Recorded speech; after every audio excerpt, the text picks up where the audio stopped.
Abramos, irmãos, a palavra de Deus na carta de Paulo aos Filipenses, capítulo 4. E leiamos do verso 6 ao verso 9. 4 versículos da carta de Paulo aos Filipenses. Filipenses capítulo 4, do verso 6 ao verso 9. Não andeis ansiosos de coisa alguma. Em tudo, porém, sejam conhecidas diante de Deus as vossas petições, pela oração e pela súplica, com ações de graças. E a paz de Deus, que excede todo o entendimento, guardará o vosso coração e a vossa mente em Cristo Jesus.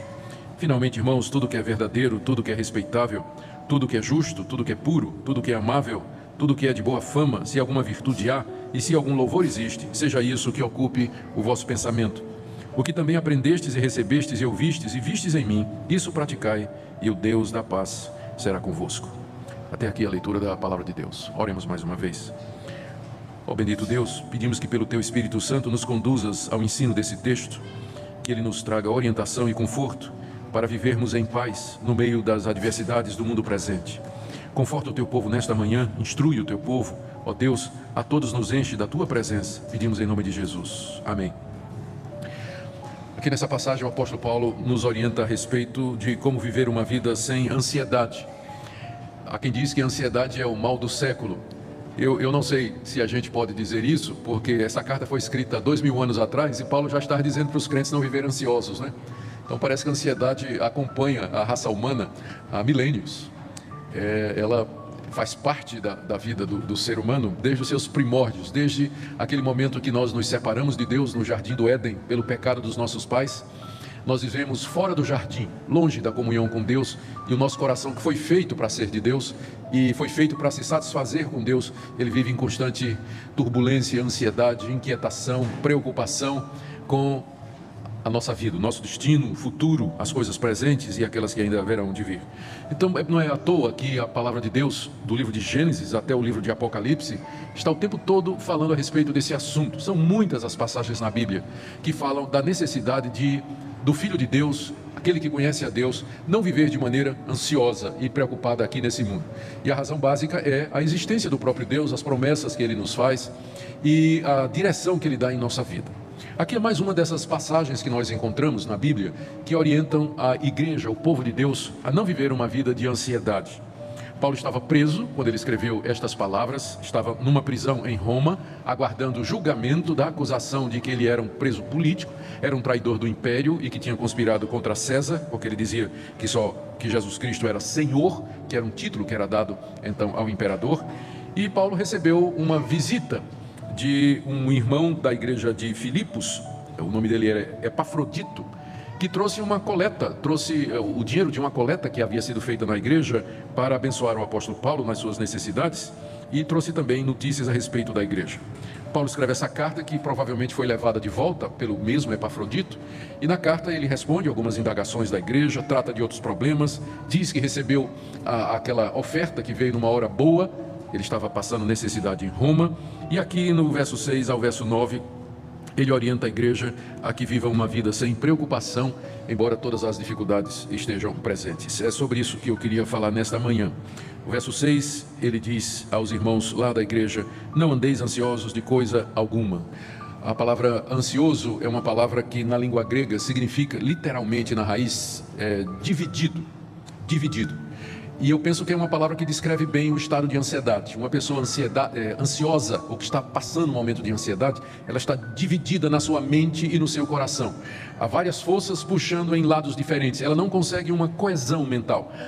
As contas não fecham, as ideias não fecham, as pontas estão todas abertas. A cabeça vai numa direção, vai na outra, os pensamentos vão para o norte e outros pensamentos para o sul. É como se fossem forças diferentes puxando a mente em várias direções, e por isso a pessoa não para, a cabeça não para.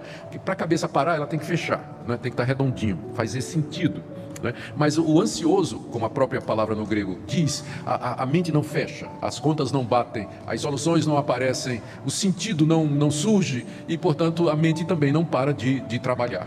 E por isso a pessoa não dorme, ela foca naquele assunto, ela se distrai de outros assuntos para pensar somente naquilo. Isso vai afetar os relacionamentos, afeta a comunicação da pessoa. Nós sabemos como é nos relacionarmos com alguém que está ansioso, né?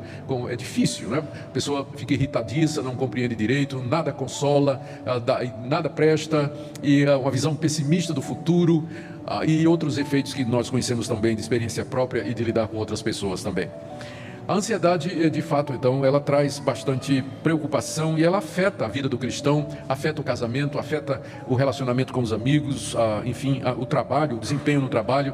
Enfim, é uma situação totalmente indesejável. Aqui, no verso 6, o que nós encontramos da parte do apóstolo Paulo é uma ordem: não vivam ansiosos, não vivam ansiosos, não vivam preocupados, não vivam inquietos. E ele acrescenta: de coisa alguma. Ou seja, é como se não houvesse exceção. A ansiedade, nada nesse mundo deveria nos provocar ansiedade, diz o apóstolo Paulo. Não andeis ansiosos de coisa alguma.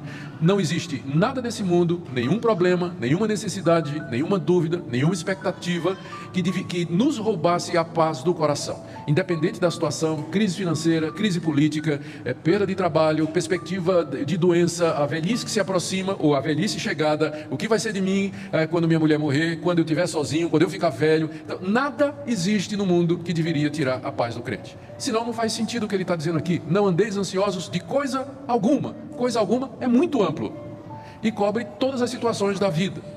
E porque é um mandamento, é possível que nós tenhamos que encarar aqui a realidade de que viver ansioso acaba sendo uma transgressão da vontade de Deus. Porque se é um mandamento, significa que é isso que Deus quer que nós façamos. E se nós vivemos num estado constante de ansiedade e de preocupação e de inquietude, nós estamos desobedecendo o que a palavra de Deus diz.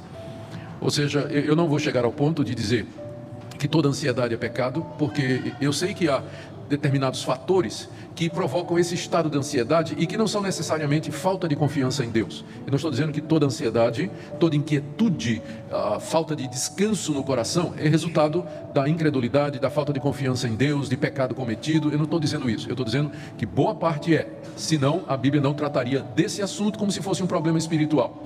Mas eu sei disso, que há fatores outros que não sejam espirituais e que podem provocar a ansiedade.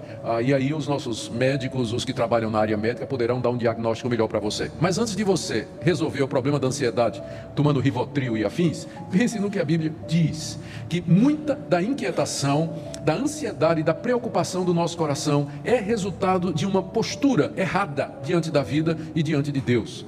Ou que a Bíblia vai chamar numa certa altura de ou incredulidade, ou falta de confiança em Deus, ou então ídolos do nosso coração. Não andeis ansiosos de coisa nenhuma. Essa é a orientação que o apóstolo Paulo nos dá aqui. Ele coloca em seguida 3 atitudes que aqueles cristãos de Filipos deveriam seguir para não viver ansiosos. É claro que há muita outra coisa que pode ser feita para que nós fujamos da ansiedade. Boa alimentação, um bom descanso, exercícios. Os médicos vão dizer para você uma série de coisas que você pode fazer para aliviar a cabeça e o coração. Mas eu estou falando aqui da questão espiritual, não é? A questão espiritual. Embora eu não gosto muito de fazer essa separação, porque na Bíblia tudo é espiritual, não é? Tudo é espiritual. Mas como na Bíblia a ansiedade tem origem numa deficiência espiritual nossa, então é claro que quando a Bíblia faz o diagnóstico e apresenta a solução, vai nessa linha. Paulo coloca 3 atitudes ou 3 ações aqui que, de acordo com ele, vão nos livrar da ansiedade no coração. A primeira é a oração. Ainda no verso 6. Não andeis ansiosos de coisa alguma. Em tudo, porém, sejam conhecidas diante de Deus as vossas petições pela oração e pela súplica com ações de graças. E a paz de Deus, que excede todo o entendimento, guardará o vosso coração e a vossa mente em Cristo Jesus. Não andeis ansiosos, porém, orem. Em vez de andar ansiosos, o que é que vocês devem fazer? Trazer diante de Deus, fazer conhecida diante de Deus as vossas petições. É claro que é uma figura de linguagem, não é? Fazer conhecido diante de Deus como se Deus não soubesse. Claro que Deus sabe todas as coisas, mas Ele quer que nós cheguemos diante dEle e digamos assim: Deus, eu estou ansioso porque eu perdi o meu trabalho. Deus, eu estou ansioso porque as vendas no meu negócio estão diminuindo. Deus, eu estou ansioso porque eu não sei se vai ter trabalho para mim quando eu me formar esse fim de ano. Eu não sei o que vai ser de mim, eu estou preocupado com isso, estou preocupado com meu filho, estou preocupado com minha esposa, estou preocupado com uma série de outras coisas. Fazer conhecido diante de Deus as suas petições. O que é que você quer? O que é que você precisa? Traga diante de Deus. Essa é a primeira solução que a Bíblia apresenta para a ansiedade. É você chegar diante de Deus e colocar diante dele, lançar sobre ele toda a sua ansiedade através das petições. E Paulo diz: faça conhecido diante de Deus as suas petições pela oração. A oração é a forma mais básica de comunicação com Deus. Pela súplica, aí já é mais intenso, você suplica a Deus que supra a sua necessidade. Você pede a Ele, pede com rogos, com argumentos, para que Ele tenha misericórdia de você e ouça a sua oração. E finalmente com ações de graças, lembrando, ações de graças, o nome já está dizendo, né? São atitudes de gratidão, lembrando o que Ele já fez por você, o que ajuda muito na hora da ansiedade, você contar as bênçãos, lembrar o que Ele já fez, como Ele nunca deixou você passar necessidade, que quando crises anteriores vieram, a vida ficou difícil, as coisas se amarraram, mas ainda assim você está aqui hoje, você sobreviveu, sua família está intacta, você está vivendo, outras pessoas já passaram por isso, já passamos por crise pior. Então lembra das bênçãos, ações de graças. Quando você faz isso, olha a promessa que está no verso 7. A paz de Deus, que excede todo o entendimento, guardará o vosso coração e a vossa mente em Cristo Jesus. A palavra guardará aqui, que é uma promessa que o apóstolo Paulo está fazendo, foi tirada do vocabulário militar. Eu me lembro quando eu servi o exército, há muito tempo atrás, não é? Eu fiz o curso de preparação de oficiais da reserva, lá em Recife. Então, eu sou o segundo tenente da reserva, tá? Então, por favor, se tem algum soldado, sargento aqui, não esquece de bater continência ali na saída. Mas eu me lembro, como aspirante ainda, que uma das coisas que eu tinha que fazer era ficar de vigia no quartel. Tinha uma escala e a gente tinha que passar a noite acordado, né? Guardando ali de sentinela, tinha uma guarita, eu estava o fuzil e armado, e eu ficava a noite toda, eu me lembro das noites que eu passava tentando ficar acordado ali, na guarita, guardando a entrada do quartel. E a ordem era: não entra ninguém sem identificação. Era o que eu devia fazer. Guardando a entrada do quartel para não passar ninguém. Esse verbo aqui, que Paulo usa, guardar, é o verbo que é usado na linguagem militar para descrever o que faz uma sentinela. A figura que você pode imaginar aqui é que quando nós oramos, a paz de Cristo vem montar guarda na entrada da sua mente, como um guarda armado, na entrada da sua mente, para não deixar a ansiedade entrar. Não, quem é você? Ansiedade. Passa não. Proibido. Tem ordens para não deixar você entrar. A paz de Cristo como um guarda armado na entrada da sua mente e do seu coração. Não pode passar. Resultado de orarmos, como está no verso 6. Ora, e a paz de Deus, que excede todo o entendimento, é mais do que a gente pode descrever, guardará como um guarda armado o vosso coração e a vossa mente, o castelo ou o quartel do seu coração e da sua mente em Cristo Jesus, pois é nele e é somente por causa dele que essa paz pode acontecer. Vocês na certa já sabem a razão pela qual nós vivemos ansiosos boa parte do tempo. É falta de oração. É falta de trazermos diante de Deus, é falta de deixarmos diante dele, de fazer conhecida diante dele a nossa ansiedade e a nossa preocupação. E a promessa é que a paz de Deus, ou seja, a paz que procede de Deus, que vem de Deus, vai guardar o nosso coração e a nossa mente em Cristo Jesus. Aqui eu preciso fazer uma experiência, já correndo, uma distinção, já para correr para o nosso final, entre a paz de Deus e a paz com Deus. A paz com Deus não é um sentimento, é um estado. Antes de conhecer a Jesus Cristo, nós estávamos em guerra com Deus. Éramos rebeldes, insubmissos, revoltados contra Deus. Pela fé em Cristo Jesus, nós somos justificados, perdoados, e nós não estamos mais em guerra com Deus, mas nós temos agora paz com Deus. Foi declarada a paz. O meu relacionamento com Deus não é mais de guerra. Isso não é uma questão de sentimento. Você pode estar profundamente angustiado, ansioso e preocupado, ainda assim você tem paz com Deus. Deus não está em guerra com você. A paz de Deus, aí já é um sentimento. É aquela sensação de tranquilidade, de confiança, de repouso da nossa mente. Paulo está falando aqui não da paz com Deus, porque ela já está pressuposta se você é crente. Mas você pode ter a paz com Deus e não ter a paz de Deus no coração, porque está ansioso, preocupado, aflito, angustiado. Paulo está falando aqui da paz de Deus, ou seja, aquela sensação de descanso e tranquilidade que Deus promete quando nós oramos e deixamos suas dificuldades diante dele. Segunda orientação que ele nos dá está no verso 8. Finalmente, irmãos, tudo que é verdadeiro, tudo que é respeitável, tudo que é justo, tudo que é puro, tudo que é amável, tudo que é de boa fama, se alguma virtude há e se algum louvor existe, seja isso que ocupe o vosso pensamento. Na sequência da leitura, a impressão que nós temos é que Paulo está ainda tratando dessa questão da ansiedade e como ter paz de Deus. E se o primeiro passo era a oração, o segundo passo é aquilo que nós pensamos. A ordem que ele dá aqui é que nós ocupemos o nosso pensamento com tudo aquilo que é justo, tudo aquilo que é respeitável, tudo que é puro, tudo que é amável, tudo que é de boa fama, se há alguma virtude e algum louvor, seja isso que ocupe o seu pensamento.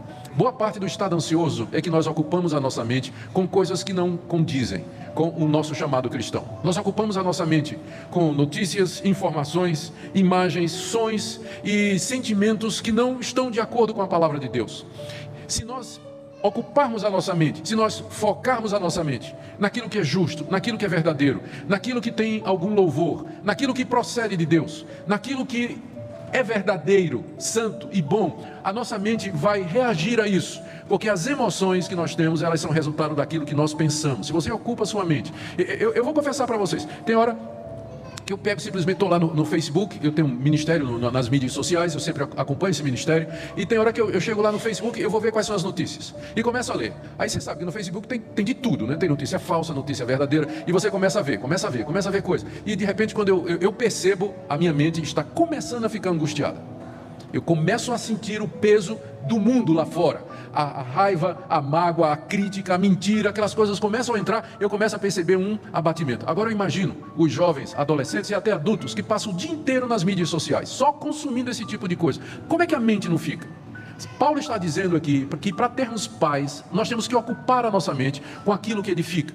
Por isso que a Bíblia toda, do começo ao fim, nos ensina a refletir, meditar, pensar na palavra de Deus. Um tempo que você tira para ler a Bíblia, meditar na Bíblia, pensar nas coisas de Deus, ler um bom livro, orar, tudo isso contribui para que a sua mente seja alimentada com a verdade e o resultado é paz no coração. Não andem ansiosos, orem, encham a mente com as coisas corretas e por último, verso 9, o que também aprendestes e recebestes e ouvistes e vistes em mim, isso praticai e o Deus da paz será convosco. Ele começou prometendo que a paz de Deus seria conosco, e ele termina dizendo agora que mais do que a paz de Deus, o Deus da paz, vai estar conosco se nós praticarmos aquilo que vimos, ouvimos e aprendemos com o apóstolo Paulo. É claro, escreveu isso para os filipenses, um povo que viu o apóstolo Paulo, que se converteu através dele. Paulo está dizendo assim: quando eu estive aí entre vocês, vocês viram a maneira como eu me comportei, vocês viram a minha atitude e vocês escutaram os meus ensinamentos. Pratiquem o que vocês viram e ouviram, vivam a vida cristã, não sejam crentes teóricos, mas apliquem no dia a dia aquilo que vocês aprenderam, e mais do que a paz de Deus, o Deus da paz vai ser com vocês. Aquele Deus que traz essa paz que excede todo o entendimento, ele vai ser com vocês. O que é que vocês aprendem? O que é que nós aprendemos agora fazendo o argumento inverso? Se para não viver ansioso eu tenho que orar, trazer as coisas diante de Deus, eu tenho que pensar o que é correto e verdadeiro, e eu tenho que andar, viver de acordo com a palavra de Deus, segue-se que boa parte da ansiedade na vida dos crentes é porque eles não oram, porque eles não enchem a cabeça, a mente com as coisas de Deus, e terceiro, porque eles não praticam aquilo que eles aprenderam. E o resultado é ansiedade mesmo, e o resultado é tome remédio, quando nós deveríamos fazer uma análise da nossa vida antes de procurar ajuda médica. Fazer uma análise da nossa vida e sinceramente perguntar: Senhor, a ansiedade e inquietação que eu vivo, não será por causa disso que eu não estou orando como eu deveria, ter uma vida de oração e gratidão, porque não estou tendo tempo para isso, não estou dando tempo para isso? Será que é porque eu estou ocupando e enchendo a minha mente com coisas que não edificam? E também, por último, porque eu não estou vivendo de acordo com a Tua palavra, estou quebrando a Tua vontade em algum lugar? E eu tenho certeza, queridos, que depois dessa reflexão, se você for honesto, sincero diante de Deus e se humilhar diante dele, essas promessas haverão de acontecer. A paz de Deus vem guardar o nosso coração e o Deus da paz estará conosco. Não é isso que nós queremos? Se o Deus da paz está conosco, pode vir tempo ruim, pode vir o governo que vier, as dificuldades que vierem, mas nós temos paz, nós temos confiança e nós vamos vencer, nós vamos superar com o Deus da paz ao nosso lado. Você não tem que viver de maneira ansiosa, inquieta, sem que antes você faça esse exame na sua vida. Que o Deus da paz seja conosco, irmãos.